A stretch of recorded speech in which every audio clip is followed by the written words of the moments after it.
കേൾക്കുന്നില്ലേ? കുറ്റം ചെയ്തിട്ടുണ്ടോ എന്ന ചോദ്യത്തിന്റെ ഉത്തരം ഇനിയും കേട്ടില്ല. രാശിപ്പെണ്ണോട് പറഞ്ഞാ മതി ഇത്ര ഉണ്ടെങ്കിൽ. എന്റെ ശബ്ദം കേൾക്കില്ലേ നമ്പൂരാർക്ക്?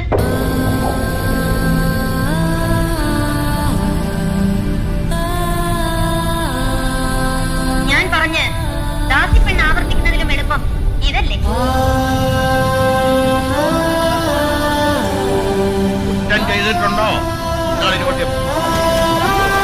ഇല്ല എന്ന് മറുപടി. 64 പേരാത്രേ മുമ്പൊരു വിചാരണയിൽ പറഞ്ഞത്.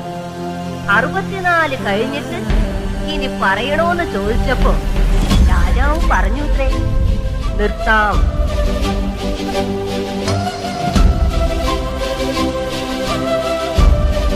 ശ്രദ്ധിക്കണില്ലേ?